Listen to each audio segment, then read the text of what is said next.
Welcome. At Snyder ISD, we want to give our school community a closer look into the people, programs, and priorities that are shaping our schools.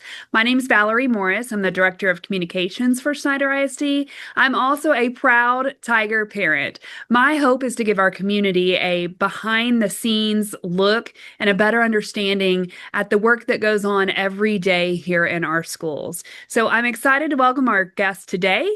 His name is Drew, or Andrew. He goes by either, Fellows. He is our Director of Operations at Snyder ISD, and he recently joined us just a little bit ago. So welcome to Snyder ISD, and also welcome to our podcast. Awesome. Excited to be here. Let's start with you. Tell me a little bit about yourself, your family, and what drew you to Snyder ISD. Yeah, so the first thing I like to tell people is I'm a byproduct of educators. So my mom and dad have been in education for a lot of years. I figure my mom's going to watch this, so I don't want to put years on it. She might be a little mad at me. But I grew up around education, in and around education, school buildings, athletic events, all of the things. So it's what I know. For me, I graduated from a small town, Iran, about 90 miles south of Milan, Odessa. I graduated with 17 people. Then I had the luxury and the privilege to go play ball in college.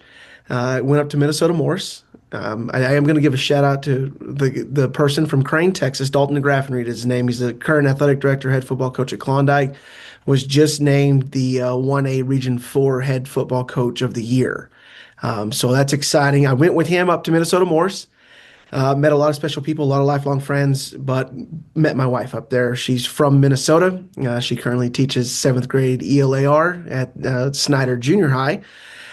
We moved down to Texas and started our career paths together. We have three little boys. So Clay, who's a first grader at Snyder Primary, Hudson, who is a pre-K at Snyder Primary, and then we have a 3-month-old named Nash. And so we are excited and our days are full and busy as they can be. What drew me to Snyder, one, location is phenomenal when you're talking about educational services and family services. So you're an hour and a half from Lubbock, Abilene, or Midland. My family lives in West Texas and the Metroplex. And so it really put us kind of in the middle of it. And then the next part is always the excitement of, one, a rebuild in what we're doing and the vision that is at Snyder ISD. And then two, trying to be a part of that, trying to be a small dose of, hey, when we get in here and look back in 10 to 15 years or 5 years, we did this as a group. We did this as a staff. We did this as a community. And so really the challenge of the rebuild was one part. Location was a big part for us. And then most importantly for us was that we've been in the coaching world most of our career. And so we live that lifestyle. My wife's from Minnesota. She's a farm girl. She's lived in one place her entire life, and her family is third generation farmers. They live on the same land. And when we looked back and started developing and really looking at, like, what does our family look like? We felt like Snyder offered that to us, is a place to plant roots, to let our family grow and let our kids. I grew up as a nomad, coach's kid. I was all over, had friends. There's a lot of good things to that. I don't want my kids to be raised the same way. I want my kids to be raised closer to what my wife was. Clay's in first grade. I would like to see him go through first grade here and then graduate with the same kids he went to school with for 12 years or 11 years. And Hudson the same way. And then Nash, obviously, when we get him started in there, it's a long way down the line. I think it's like 2040 something when he graduates. And hopefully we're still here. Hopefully we're still kicking and fighting a good fight and making things better and making them right. And so really that's what we looked for when we started looking at moving and the draw to Snyder ISD. So the operations department, it's a large department and really touches nearly every part of the district. And so for those people who may not realize how broad the work is, what departments does operations cover and are under your oversight? Gotcha. So the first one's kind of the evident one is maintenance. Maintenance, we've got Arthur Martin, who's our director of maintenance, and then he's got a group of guys that work underneath him. Next is transportation. And so we have transportation coordinator, we have a mechanic, and then we have 15 to 17 bus drivers that fall under me also. Custodians, Lily is our custodian supervisor, and then currently we employ 30 custodians, and those kind of fall under that. On the broader scope of that is facility. facilities that you see, those fall under my supervision. Our facility rentals fall under my supervision. And then we have a grounds. So we have Dennis, who's our lead grounds, and then Howard that works with him there. And so we touch every aspect, and we are a large, we call them like we're fire ants, where we go and we're all over the place. What have you focused on as you're getting to know the district, but then also putting out some fires as well? So the most important thing to me at the beginning was getting to know our people. I feel like relationships are one of the driving factors in education, and so sitting down to one-on-ones with our coordinators first, and then what we did is I started going through each individual person. So you're talking the maintenance side, you're talking Mario, Aaron, Bobby, Terry was here at that time, getting with Terry who just retired. Wade, who's our mechanic and bus driver for us, Shasta, who was on the grounds crew, and then Dennis and Howard, and then Lily, and then getting to the leads of our custodians. We have a day custodians and nights, so that was tough to try to get to all of them at the beginning. So really, that was the first objective, and then the next objective is always you want to sit back and see what the district is doing currently. Uh, there's always good, there's always bad, there's always things that can be changed. Those things will never stop. And so really I wanted to see how we operate. What does our day-to-day operations look like? What does communication look like? What does organization in the department look like? And so I sat back and really just reviewed everything. I evaluated how we did things. And then right away, I can't sit back too long. It's not my personality. And so there were some immediate things that I was like, hey, we can be way better at these things, and started implementing a lot of that. But a lot of that was not big picture things. It was how do we communicate from FMX to and getting it out to the maintenance guys, and the maintenance guys get it in the field, and then how are we communicating that back to teachers and closing those out or resolving them. And so we created a structure, and it was really the structure's there. We just organized it and created a flow chart of things to make it easier for them. And really, that's where we started in that month of December. And then kind of going into January when we had a reset of making sure those things were good and they were operating and our guys could operate. And I tell everyone that works in the operations department, my job is to make their jobs easier. That is 100% where I'm at. I'm here to support them. I'm here to make sure that we have the proper tools, make sure we have the proper equipment. And if we don't, I'm gonna go fight for it. And then to take care, and then to make sure that they can do a job at a reasonable time, and that I'm making their jobs easier and not harder. And so really balancing all of those things was the first 30 days. And then we get into January, right after the break, and we had a good flow. We've got a flow. They've got to know me. I've got to know them. We got to work together for about 20-ish days in December. And when we came back in January, we just picked right back up. And the team here is really unbelievable. They go to work. I don't have to tell them to go to work. They are willing to go. And then we added two more people. We added Brandon, who's a Snyder Tiger. Graduated. I don't know the year. He probably wouldn't want me to share that, but we'll just say early 2000s. And we hired him as in our HVAC role. And then we were able to hire Lucas Kratz, whose wife teaches at the intermediate campus, and we hired him in a flex role. And so he's going to help our maintenance side, and he's going to help our ground side, and he's going to be really in charge of the facilities, of what those look like, and making sure we have an everyday checklist of what we're doing, what needs to be fixed on those. You're fully staffed or almost fully staffed? We are fully Is that staffed. what fully staffed? Fully staffed. That Yes. is exciting. You have really prioritized tackling some things right away, and you've had some quick wins. Can you tell us about just a few highlights that come to mind that you're excited about that the maintenance and operations department has been able to accomplish? Yeah, I'll give you the one that I just talked to Christy, our athletic secretary. That one comes to mind really quick. One, I tell everyone I can talk to, the operations these guys will operate. All they needed was just a little structure, right? They just needed a little organization, and really going forward of how we're going to do things. And so as soon as we set those in place, these guys have gone out and attacked it, whether it's the grounds, whether it's custodians, transportation, and our maintenance guys are really the most evident because they're in there fixing things back and, almost every day. Talking to Christy, we had two ice machines go down at the same time in the in the athletic field house. The moment she put that in to the moment it was fixed, it took us right at about 25 minutes. And those things are really exciting because when I sat down with her, she's like, I didn't expect that. The trainer came in and asked, when will these be fixed? And I said, I have no idea.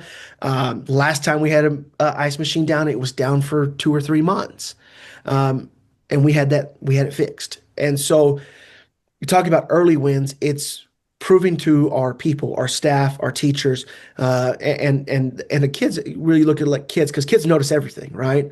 They'll notice something's not working, and so really proving to them that one, they put something in an FMX, we're going to see it, we're going to take care of it. Now, the part in FMX that has helped with some organization of what we do is we have a work order crew that goes in and they are working on work orders. And then we have a fire crew, and that crew is on immediate day, whatever day it is. We got ice machine down, and it's 3:30 in the afternoon. That's their time. They're going to go get that ice machine fixed, and that's really where it goes. And those crews kind of flip each day. So we've got a crew working work orders, and then the other next crew is immediate. These are high priorities for us. We need to get these things done.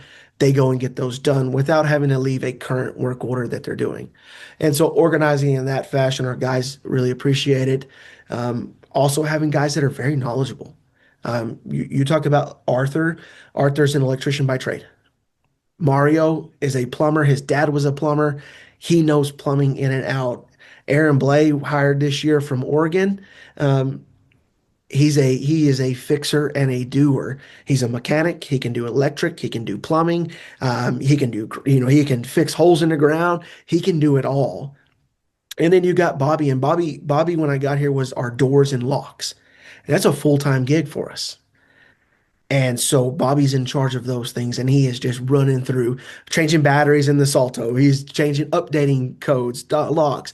Those guys are great in that. And then adding Brandon into the HVAC team, and then Lucas as a flex guy. So all of that is working towards those wins. And so I don't know entirely. I tell the guys, I sit back and I'm working behind the scenes for them. But really closing out, when I got here, we had 397 work orders. And today, as of right now, which today was a huge day for us, kids weren't in the building. We had teachers on staff there, and we have gotten FMX requests today. So we started with 397-ish work orders. We started today at 39 work orders. So we had closed out, whatever that number is, over 200 work orders. And started the day with 39 work orders, and right now we are sitting at 12. And so Wow. you talk about wins, that's a huge win for us. And some of them we're waiting on parts to come in and do those things, but really closing that gap we don't feel as overwhelmed. Or when we get these new work orders and FMX requests, we're not as, well, I've got to stop doing this and I got to go take care of that. Being able to close those out and really see that. And I told our guys, we've got it on the board in there, how many we've closed in each month. And so today's goal was to try to get below 10. So we still got some time. We got about 2.5 hours left of work. So hopefully we can get below 10 because that was the goal. And I think the same thing.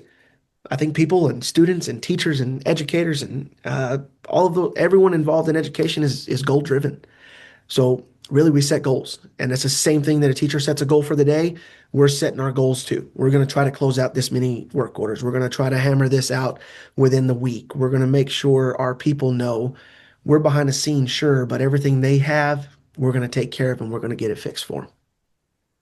I can see that coaching and teaching background coming out in you. Yes. So Snyder ISD has facilities ranging from the 1950s to buildings constructed within the last decade. How do you approach caring for buildings that are in very different stages of their own life cycle? Yeah, a lot of fun. So let me start with the primary and the junior high because those are within the last decade. The primary's right at about 20 years old now, and then our junior high is right at about 10 years old.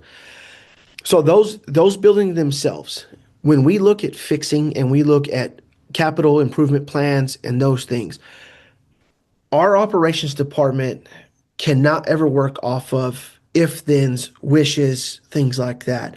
I tell our guys as we go and we start looking at improving facilities, our goal is to make that primary last another 50 years. Our goal for the junior high is to make that junior high last another 50 years. And that's where somebody else in 50 years is going to look back and go, hopefully, thank you for doing that, you know. But when we look at where those two buildings really are in the stage of their life is capital improvements, we are not doing quick fixes on them. We are making sure longevity is the key in those buildings because we need to make them last another 50 years. And that's key for one, the community of Snyder, our school district. The better we take care of those buildings, the longer they last, and our kids feel.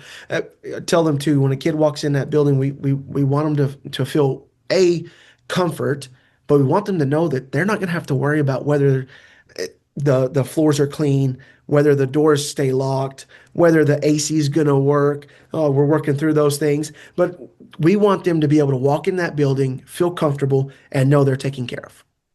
And then let the teachers, at the same time, teachers are the same way, where our teachers aren't having to worry about, a thousand other things other than what does the curriculum say? What am I teaching today? And how can I take care of students? And so that's really where we're focused on. Then you get in the intermediate. I cannot hope that something's going to happen. When we start looking at fixing that intermediate, there's a couple of issues you run into. One, equipment that is outdated. And so we're having to replace with updated equipment. What are the changes that we can make to make it more efficient? And those are huge huge goals, huge visions that we have from doing that. Then we get to the high school. And the high school is a complete beast in itself.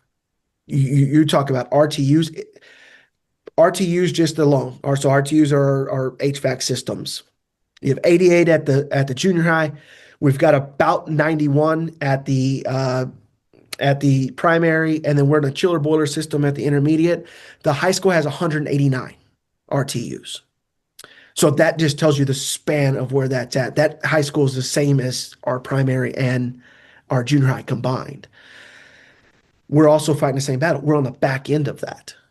We're on the back end of people making that last for 50 years or 70 years. So when we go in, we are doing the same thing. My department can't hold on. We can't wait. We've got to get things fixed. And so we're looking at the longevity of it. We go in, we're not doing a quick fix on it. One, a quick fix isn't going to work. We're using outdated systems in there and trying to get them up to date. We've got cast iron plumbing still in that high school. So we have slips where we've got 20 feet of cast iron paired up where they had to cut it out, and there's 10 feet of PVC, and then there's connects back to cast iron. It's just it's its own animal, its own beast. It's a lot of fun if you want to figure out problem solutions and problem solving. That's our campus. Same way we had a water leak right when the freeze happened. And that was a main water line that ran into the boiler system, and then it teed off. And then basically that next water line went underneath Tiger Drive, and then it tees to the visitor concession out to the boys' gym, the Star Gym, and the old field house. That water line is a 3.5-inch water line. So we get in, we see where we're at, we get a 3.5-inch water line. So when we go to these, we went to everywhere in town. We had to go to Abilene to try to figure it out and mention this is the 12 degrees, 10-degree days. Roads are not good, but we had to get the water back on, and we knew that. We go to these plumbing supplies. Nobody in town had it. It's not common. We go to Abilene hoping that we can find something. It's not common. Nobody. It's a special order piece for us. Luckily, we get to a company that says, hey, we have these basically one size fits all. This is how we do it. This is a pressure deal. And so those are the issues that we face in long-term planning at the high school. The plan is exactly the same. How do we get these buildings to last longer? And how can we get them to be sustainable for the next 5, 10, 20, 25, 50 years, but we're also problem solving a lot.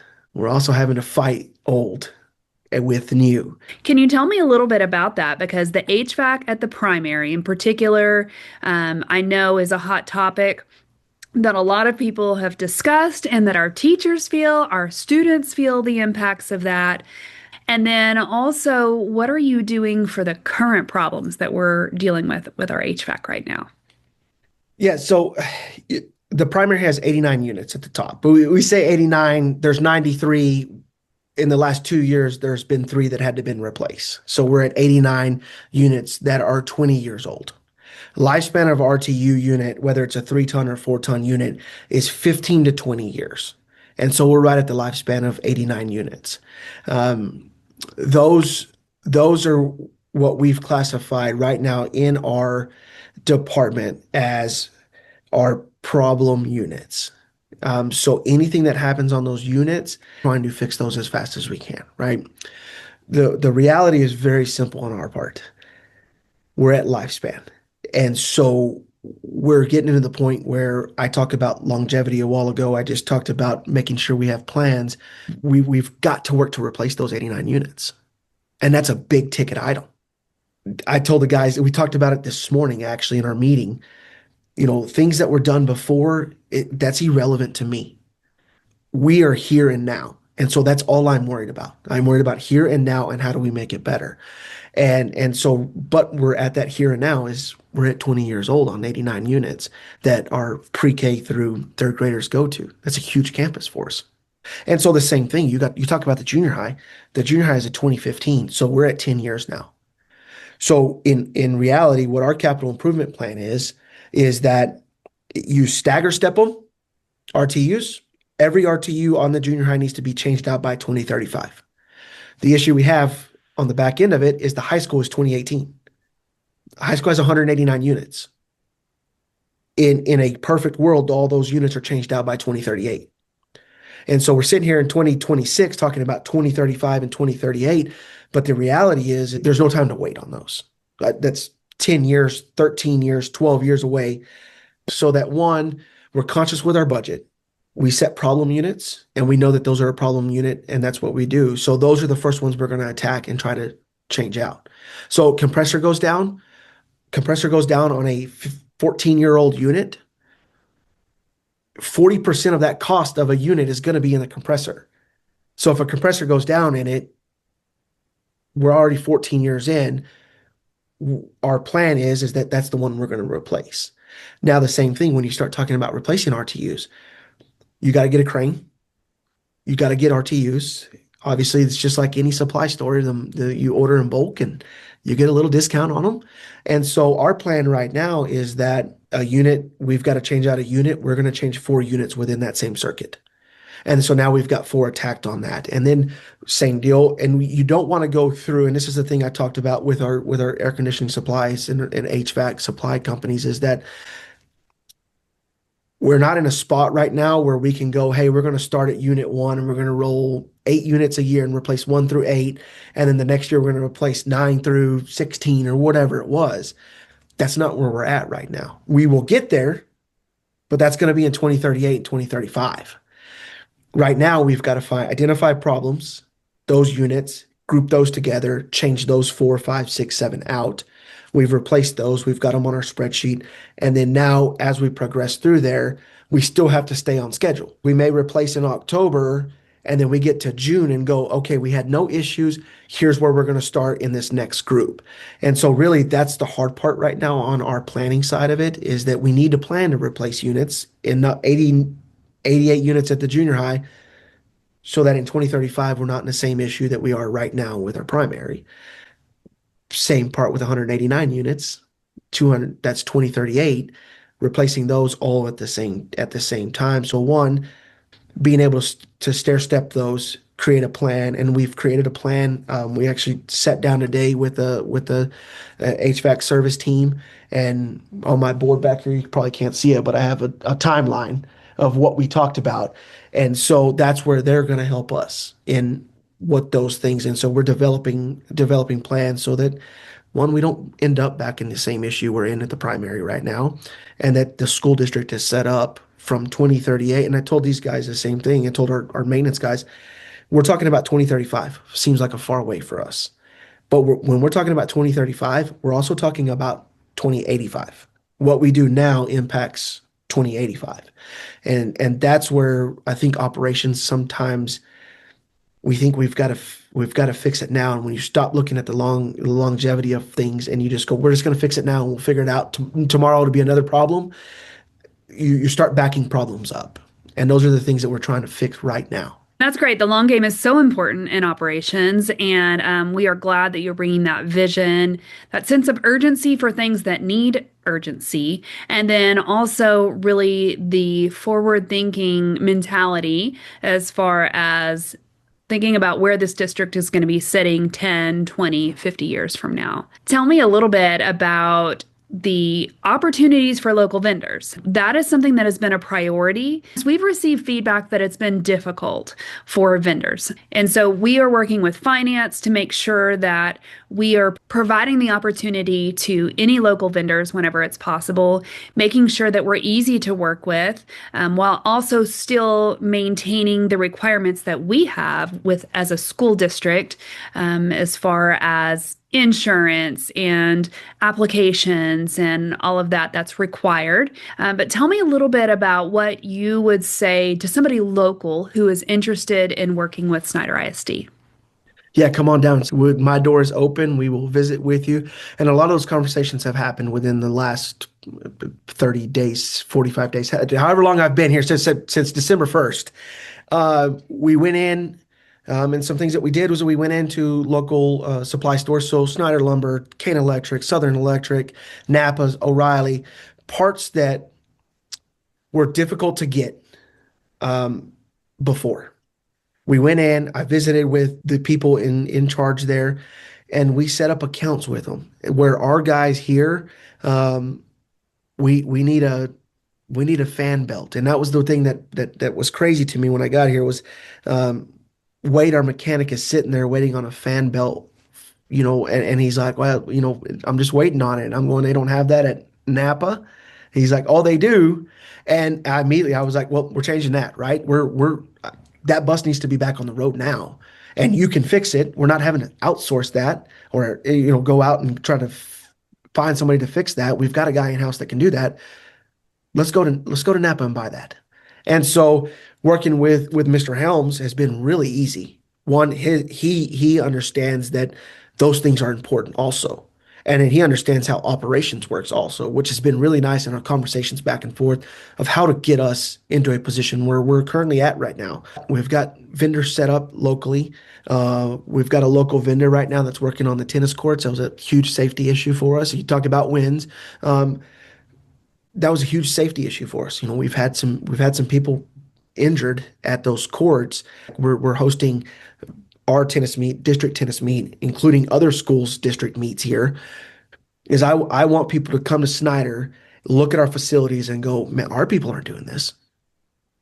Well, look at what they're doing, And I told our guys that our job and what we do is to be one of the best maintenance departments, not only that's been in Snyder, but in our area, in our region.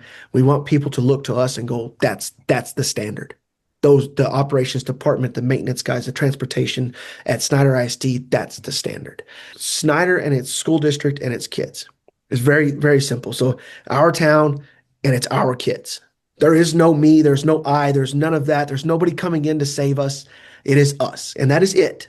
And so when you talk about our town and our kids, the tennis court at Snyder Primary that our high school kids play at, we did that. We did that work for Snyder ISD. Hey, that light bulb that had to get changed out, they came to Kane Electric and got that light bulb, right? We want people to be proud of that because that's one thing that I think that we do need here in Snyder right now is one that pride that it is our town and it is our kids. It's got to be about us. And when I say us, I'm talking, the town of Snyder, the community of Snyder, our kids, our staff, our people. I talk about 2038 and 2080. Well, those kids are currently in school for us right now. They're going to be in positions that you and I are in in 2035, in 2080. And so really it's our position to help them know, you're going to be from Snyder, you're going to be proud to be from Snyder. And when we go into the battle of what we've got to do together, it's our town and our kids. And that should be the main goal for what we do. And I've heard great feedback from local businesses who have said, who stopped by? Fellows and his crew stopped in to see how they could do business with us. So I appreciate that because I know that our community is so supportive when we have fundraisers, when we have school events, that they come out and support us. And we want to make sure that anytime we possibly can, we are turning around and supporting our community and our local businesses first. So I appreciate that you have been very deliberate in that effort and that the door is open. Come on. We're ready to do business. Now, they may need to call first because I also see you out and about all the time at the facilities. And so we appreciate that visibility, taking an active role in that. Tell me as we finish up, what upcoming projects are you most excited about? The first thing is I'll start with transportation. That's when you talk about the animal that is operations, it's that one. That's the one for us and our people that has direct impact with kids. And so when we got in, one, we realized that there's some improvement to routes that can be made. There's improvement to communication within bus drivers that can be made. There's improvement to parent communication that can be made. And so what we did is today, actually, we just signed a contract with Busright. We went through about 10 vendors and we felt like we saw Snyder ISD in them the most. We were confident that was a great partnership with us, right? So Busright, the way it's going to work is one, our kids, we field probably anywhere from 10 to 25 calls in the morning and in the afternoon. Where's the bus? Where are my kids? Are my kids on the bus? Did my kids get dropped off at the Boys and Girls Club? Are they coming home? And those are all fair questions, right? Our students that ride the bus will receive a ID tag. They'll scan that in. That parent, as long as they're signed up for the app, will receive John Doe is on the bus. And then the bus itself is now on a turn-by-turn navigation. And when you do turn-by-turn navigation, our parents are going to go, John Doe is 4 minutes from my house. He gets off the bus, he scans it that he's out, he's returned home, or he scans out, I'm at the Boys and Girls Club. It'll report right there on your app. And the same thing, we talk about the mornings. You talk about cold mornings. Our buses are going out and we have a set time that they're supposed to be there, but the train may get stopped over here and we may be stuck behind a train. And so what you're going to be able to see as a parent is in the mornings, especially, like, your bus is en route. Your bus will be there in 3 minutes. Your bus is here. And so those communication items of getting into the 21st century and talking about communication and bus safety and our kids. Right now, we call a kid and go, hey, so-and-so's on the bus. They're on this bus. They're going here. Talk about efficiency with buses. We get sub drivers that come in and have to sub in. And we're still a little old school. We've got paper copies and somebody's reading directions and you're turning left and right. And you, like me, on December 1st, you say, jump on Route 4. It goes up D and down B. It's over there between 25th and 37th Street. And I'm like, I've lived here 3 days. I have no idea where that's at. Like, I had no idea, right? Those things now become really easy for us. They jump in, hit the route. That route's going to take them right to the primary. They're going to pick up at the intermediate. They're going to go to the junior high, then the high school, and then it'll show them, here's your first drop, here's your second drop, here's your third drop. And so when you talk about organization, transparency, all of the good things that happen in transportation, we're excited to get that rolled out for May. And I think, I hope that our parents, we travel anywhere on a given day between 12 to 1,800 kids in Snyder ISD. That's a huge amount. We're either half the population of the student body or we're 3/4 of the population of the student body, depending on what athletics is going on or where everyone else is at. And so being able to get that communication out to them in real time, and we're not sitting on the phones and going back and forth and trying to figure out what's going on. Other part, Coach Gonzalez presented at the board meeting and you talk about athletic numbers going up. Amazing, right? We've got 100 kids running junior high track. Pumped up. The old coach in me is like, yes. Talked to Coach Ritter yesterday, and I'm like, I don't know what you're doing with 100 kids, man, but that's awesome, right?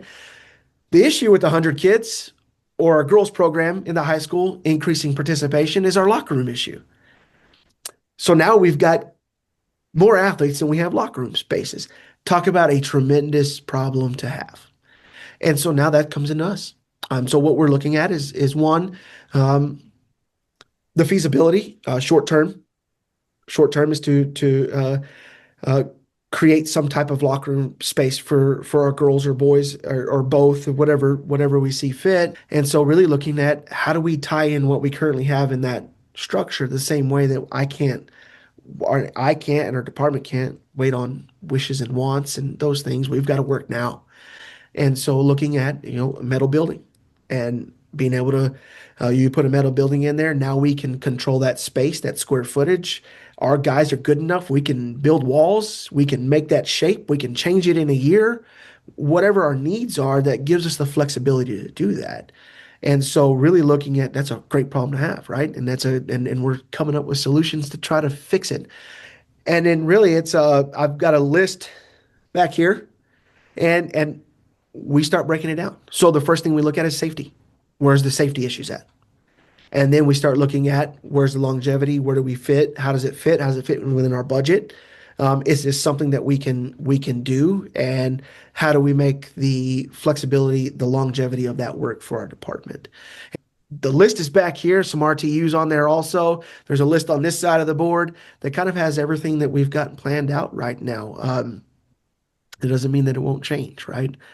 When we go through our goals of getting down to 10 work orders out of 397 December 1st, that's creating a better Snyder ISD. And we talk about helping a local vendor and the vendor helping us solve safety issues. That's creating a better Snyder ISD, right?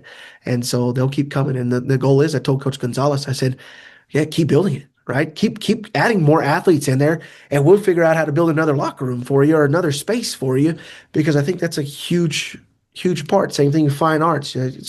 Zach Lewis presented on the band, and in the fine arts department. You're talking about talking with him. They took one bus to football games this year. He's anticipating they're going to have to take two buses next year. Those are great problems that we get to solve. And I told him too, I said, we'll go through, let's add three in the next year, right? Let's create a better Snyder ISD. And really that's where we go through. And so we'll continue to work. We'll continue to strive. We'll continue to do the hard, the gritty, the behind the scenes, all of those things to make sure that we create a better Snyder ISD. Excited about the direction the operations department is heading, the things that you've already accomplished so far. And I know that you are making a deliberate effort to make sure that we anticipate as much as we can and plan for as much as we can, but then also leave space for the unexpected, because we know in the school business and just in life, those things happen. Thank you so much for taking time to share your perspective and walk us through really the thinking behind what's going on in the operations department. As we continue with these podcasts, I just want to let people know the goal is to keep these conversations open and accessible and talk about what you want to learn more about. So we want to share how decisions are made in the district, the why behind decisions that are made in the district, but we also want to show how you as a community member can play a role in shaping the future of Snyder ISD. So if there is a topic that you want us to explore in future podcasts, please send me an email. Reach out, email questions@snyderisd.net. Let me know what you want to hear about next. Thanks so much for joining us. We'll see you next time.